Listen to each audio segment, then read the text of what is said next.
Mwese muriko muradukurikirana turabahaye ikaze mu kiganiro intwaro nziza. Intwaro nziza ni ikiganiro mutegurirwa n'igisata kijejwe kumenyesha amakuru mu bushikiranganji bw'intwaro yo hagati mu gihugu, iterambere rusangi n'umutekano.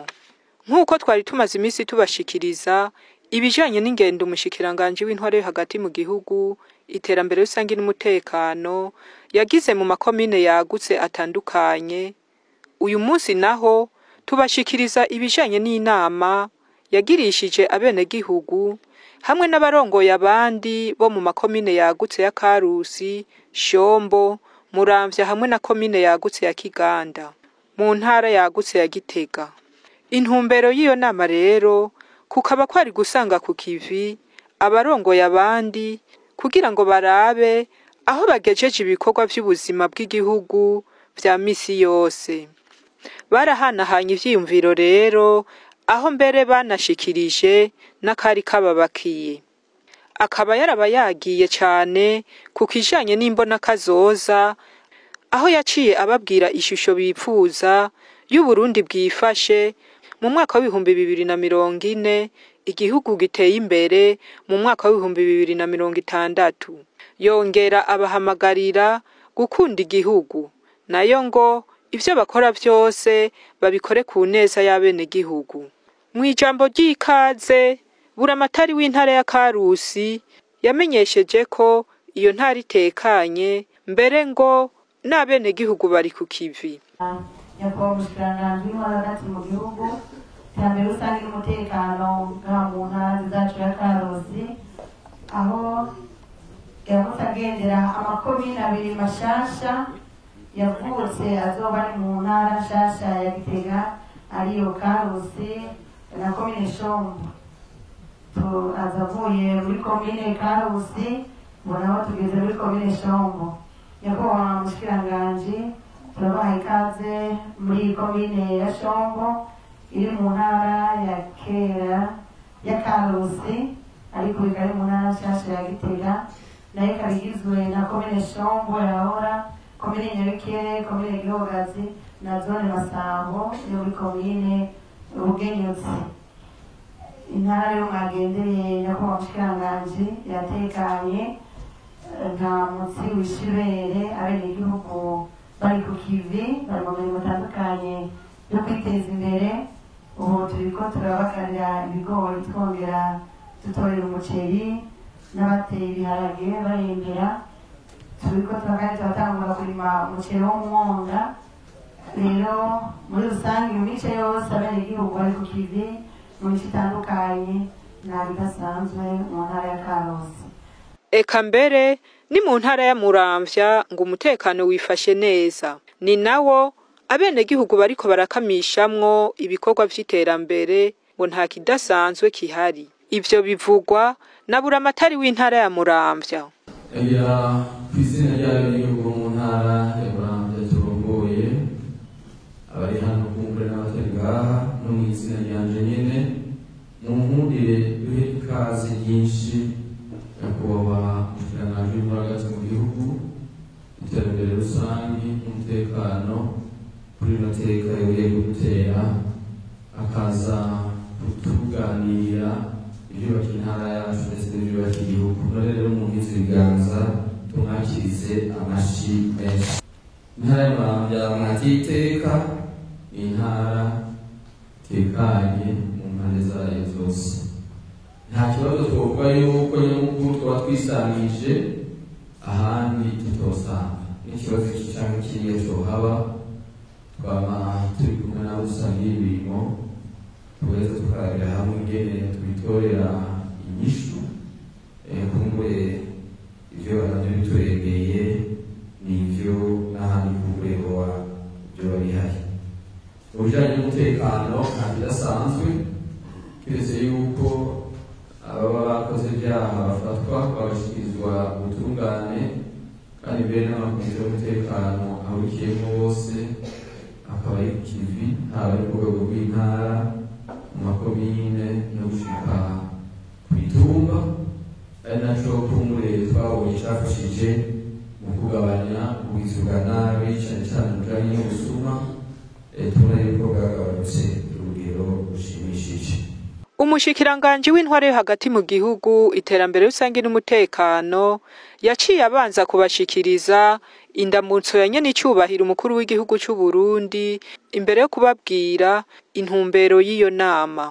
Mwanya kwa mwese rero n'umusinata n'ijambo rimwe rudende mukoshwa kwa rusenge bikabane bibishako bitatu uko rishukisha cyane mbona kazoza y'Uburundi iyo turiko turasha jahe vahe jahe umusaba turinihe ifate jahe ko byukuri Burundi bwari hayibona kazoza iyo turiko turasha ko utegiriyaje kazimira kandi afise hose aba yashitse dufise ibona kazoza y'Uburundi igihugu cifashe mwaka wa 2040 n'Uburundi buteye imbere mwaka wa 2060 mugo mubyumve neza iyo ni integekanyo birashoboka ko dushobora mu gihugu cifashe n'imbere yaho bose imyaka 3 imyaka 5 ko ntagituza kwisibiza kugira igihugu cifashe hanyuma guteye imbere imyaka 35 yose n'inde guhera nuko rero ikarusi guhimba ko nta byinshi tubabwiye tumaze gukurikira umunsi ku munsi ibintu byose karusi ngo abambere ni amashi. Nizigiyimana Devote buramatari w'intara ya Karusi akaba rero yaciye ahamagarira abari bitavye iyo nama gutega yompi impanuro bahabwa kugira ngo nabo bazozishikirize abo barongoye. Rero nta byinshi nobwiwe ndavuga twiteganya gishika ijambo nyamukuru muza kudushikiriza tuzi neza ko ryuzuye impanuro nyinshi zitwubaka zubaka intara yacu ndetse igihugu cyacu muri rusange turi kandi indongozi mutubatega amatwi hama natwe ntibagare aho turi kumwe ko twabishyira ku muzirikanye tuze kubishikiriza abo turongoye ndetse tubandanye tuba n'indongozi z'imboneza. Rero bandanye mwisanga mu ntara zacu ya Karusi umwanya wose muza kuhamara mugubwe neza. Mwijambo nyamukuru ry'uwo munsi rero rikaba ryari rishimikiye ku mbona kazoza y'Uburundi bwifashe mu mwaka wa 2040 igihugu giteye imbere mu mwaka wa 2060. Akaba rero umushikiranganji yaciye abereka ishusho y'igihugu giteye imbere. Ijambo ryazanye rero niyo bijanye n'imbona kazoza Uburundi bwifashe guteye imbere. Ejo tuzoza turaraba mu maso kubera iki kiratera imbere kandi dufise ibituma dutera imbere. Kumbona kazoza turafise ishusho y'uko Uburundi buteye imbere ukungene bitegerezwa kuba mwiza. Cyane cyane turabira mu miryango kuko igihugu ntigiteye imbere bene nico barateye imbere nta gihugu cifashe bene nico baratifashe kuko ibirazwi neza mwese murabizi abenegihugu b'Uburundi iryo tunga rya mbere tugeza kubibungabunga rero kandi tunayikingire impanuka zose. None ico gihugu cifashe coba kimeze gute? Ishusho dufise ico gihugu cifashe turaduhera ku umuryango uba mu gihugu cifashe umeze gute? Bwa mbere umuryango uba mu inzu labite Faransa y'Ubwara, inzu isakaye neza itava isaka plafo ndani harimwo abana aho baryama hari ibitanda n'imatera n'udushuka abanyagihugu ngo nakamusikira inzu abayibamwo bafungura neza bagahaga bakafungura ibikwiye ndemamubiri ntanganguvu na nsanganyangaburo abayibamwo bagafungura indwara yivuza agakira kandi agataha amahoro amarembo. Twifuza niyo birimo amatara n'amazi, abayimo amazi akaba ari hafi cyane, inzu abayibamo aba umunezero ko umuntu arangiza agazinduka inzira. Twifuza ko umurundi wese aba afise inzu abamo, ufise inzu kubamo Buramatari w'intara ya Muramvya yaciye ashikiriza intambamyi bagize muri iyo ntara mu gisata c'uburimyi, nayo mu gisata c'ubudandaji akavuga ko hakiriho abenegihugu batubahiriza ibiciro ngo abafashwe bagahanwa hakurikijwe amategeko. Ubujanye n'igisata c'uburimyi n'ubworozi kuko kumwe n'ahandi bashobora kuba barabishikirije, ntiturashobora kuronka ifumbire ikwiye nk'uko twari tuyiteze, na cane cane iyo kubagaza aho twoba turi mu bice 60%. Aha rero tukaba twaramenyesheje abenegihugu tubabwira yuko naho vyose kigashika ikiringo carenganye ko bashobora guca bayifashisha n'isuka ikurikira, kuko biraboneka yuko ibigori biriko birarengerana kubagara no gufumbira. Ubujanye no kubahiriza abenegihugu mu vya nkenerwa, ibyo twovuga yuko binagenda bijana n'abaduza ibiciro canke n'urudandazwa. Muri ino ntara yacu Muramvya n'ahandi haribonekeza abenegihugu badashaka kubahiriza ibiciro, ariko dufatikanije n'abo dusangiye ibikorwa mu ntara ndetse no mu zindi nzego zose ziri hano mu ntara, ababa bakoze ayo makosa barabihanirwa. Mbere ubujanye n'urudandazwa rw'ibinyobwa abagera kuri 15 bakaba barakuwe ku ntonde, kandi ndetse turaguma dukurikirana yuko n'abandi borenganya amategeko bohanwa nk'uko mwatanze intumbero. Ikibazo tubona yuko dufise n'abenegihugu bagomba kuzunguruka intumbero yo kudandaza hisunzwe amategeko, bakaca bagenda kurondera impusha ziyo tumenyereye kwita lisansi d'exploitation mu bushikiranganji bw'ubudandaji, maze bakaca babona ingene bashobora kuduza ibinyobwa, ariko raba bikoreye ko babikora kugira ngo bisunge ubukene bw'ibinyobwa buhari, batisunze ubwiza bw'ibikorwa bariko barakora. Aha rero tukibaza yuko ubena muduhaye intumbero ingene ico kibazo twocifatamo. Umushikiranganji yaciye amenyesha abarongoye abandi baraho ko bakoranye kugira ngo bahanahana ivyiyumviro vy'ingene igihugu kirongorwa, aho yagenda ababaza ibibazo bitatu ngo bibaze kandi biyishure, akabahamagarira gukora ivyo bakora vyose ku neza y'abenegihugu.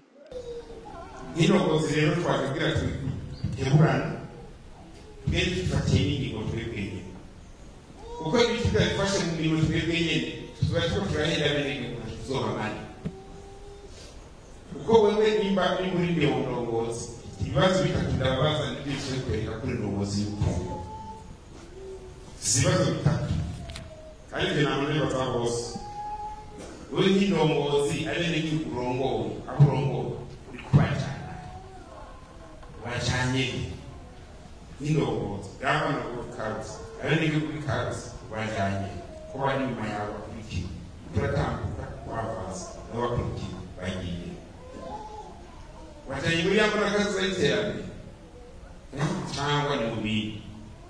Ikibazo cya kabiri, wewe nk'indongozi abenegihugu bakwiteze kwiga, uko atandukanye bakwiteze by'uburongozi ushaka kubivamo kuko biba byagushanze. ikibazo cya gatatu we n'indongozi ibyo ukora bene igihugu babisiguriye babona ko byakozwe n'indongozi cyangwa byakozwe n'undi muntu ntahinza kuvugize ibibazo bitatu nibyo bibaza kandi mumenyeshe we niwe wishyura twebwe n'indongozi kandi turi ngabwira tuhanahana ibyiyumviye kungena igihugu kirongowe irihanga kungena irongowe kugira tushikane iterambere iyo tuja vuga nti mbega murazi ibintu bitatu ubyihenze ko ubonye umurongo cyo bitari nyeruzi abati rero kungena igihugu ibyiwe ibyandikiwe byose bimushikiye hano ngisore ifumbire kuramatanye karivuga ati ntirakwiye sawa mugabo burya iyo twamusore yabashitse neza. Eka no mu ntara ya Karusi mu byo bashikirije bakaba baragarutse ku kijanye n'ikena ry'ifumbire. Hariho akagahaze mu bijanye n'ifumbire aho abenegihugu n'ubu batararonswa ifumbire yose bategerezwa kuronswa kugira ngo cyane cyane dutotahaze ibirima ibigori hamwe n'umuceri byinshi bikora n'ingana gutotahazwa kuko kuri ile twategerezwa kuronka mu ntara yose tumaze kuronka ibice 50% byonyine. Rero tubandanya dusaba ko mubandanya kuko mama mugira niko wabishikanje ubu tumugira kugira ngo turabe yuko ibere yoboneka naho tutasanzwe dufise umugenzo wo gutotaza kabiri ariko naho turonka gutotaza na rimwe twokenguruka kugira ngo igihugu cy'u Burundi gishike kwihangiro ry'imbona kazoza igihugu cifashe mu mwaka wa 2040 kikazoba igihugu giteye imbere mu mwaka wa 2060 indongozi zisabwa kubahiriza ibintu bitatu. Ivyo navyo ni kumva, kumvira, kubaha. Ivyo bivugwa n'umushikiranganje w'intware hagati mu gihugu iterambere rusange n'umutekano. Ishakari n'amategeko n'amabwirizwa y'igihugu rero wazerekeza. Nako tusanga mu majambo atatu. Ijambo rimwe ni kumva, rya kabiri kumvira, rya gatatu kubaha. Kumva, kumvira, kubaha. Ivyo bituma utaba umudisipline, utugira disipline, bigatuma utagira desordre turi umunyakajagari. Iyo turiko turaja mu mbona kazoza no gucifashe n'ubutime bisaba ko twumva, kumvira kandi kubaha. Kugira biturinde akajagari, biturinde na disipline kandi naho gahejeje. Bena natu ibumve.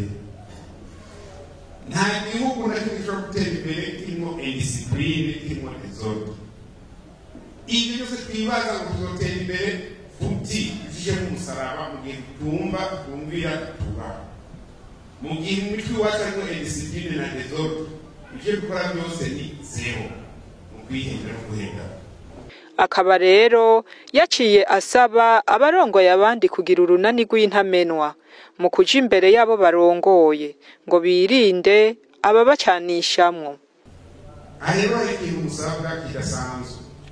Musabwa kugira urunani rw'intamenwa.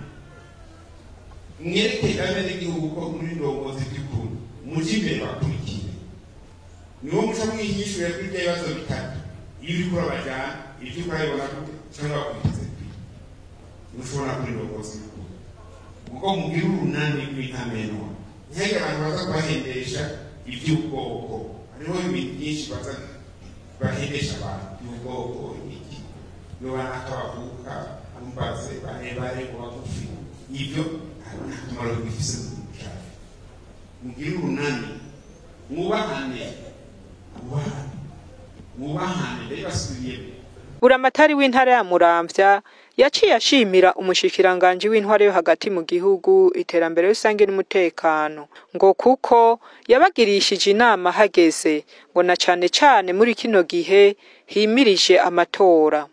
Kuko umushikiranganje wacu twagira kandi twakengurukire cyane kubona amashimwe yuko uno munsi nk'uko mumaze iminsi mubigira mugendera amakomine yagutse ashimwe gutera iteka no komine yagutse ya Muramvya twoba yuko kandi muje no mu gihe ciza aho zino ndongozi bakeneye cyane impanuro z'ivyeyi zivuye ku rwego rwanyu na cyane cyane yuko turiko turegereza muri vya bihe vyiza vy'amatora. Ibi bihe navyo indongozi hari abo usanga badendebukiwe kandi ari mu biringo usanga abanyagihugu badukeneye cyane. None rero twibaza yuko tugaseka mwaje mutuzaniye kumbure abashoboye gushika hano bagira icyo bagenda batwaye gishobora kubafasha mu minsi y'imbere. Mu gusozera, umushikiranganji w'intwaro yo hagati mu gihugu, iterambere rusange n'umutekano yaciye ahamagarira bene gihugu kuja ku kivi ngo amafaranga baronse mu mwimbu w'ibigori mu mwaka uheze ngo birinde kuyasesagura ngo kuko buraca bugacana yandi. Kanumanyuma ndababwira bagenzi, ino mwaronse amafaranga y'ibigori n'ayandi murayaho kandi abakenzi ejo mukuri ngubu urongera gutanga ibigori byo turapanga neza tukungene dusubiza mu bene gihugu biteye byafasha kandi n'igihugu cyangwa bifunze urabona abasirikare akabuza ibintu cyosozera muronse amafaranga umingene yakoresha amafaranga asaba umuntu amafaranga asabigana mihiganwa ikabazanira inyungu mu bisanzwe usaba amafaranga igihe ukora uraba ko ayo ugomba gusohora ahiye kuzana yawe kandi ejo gaco gashaka yawe ntuzi ko imigisha wagize uno mwaka ari bizongera mu mwaka uno mwaka usanga bafise amafaranga umwaka ukurikiye akanaryoherwa kandi ugasanga bimeze neza ubundi mwaka ugasanga barahombye baraje twitunganye neza kuko igihugu cy'u Burundi gisekaza keza kandi Imana yatubona. Mwese mwariko muradukurikirana, aha ni ikiganiro intwaro nziza cy'uyu munsi kigarukiye, naho ubutaha. Sayagana Burundi, Sayagana Burundi.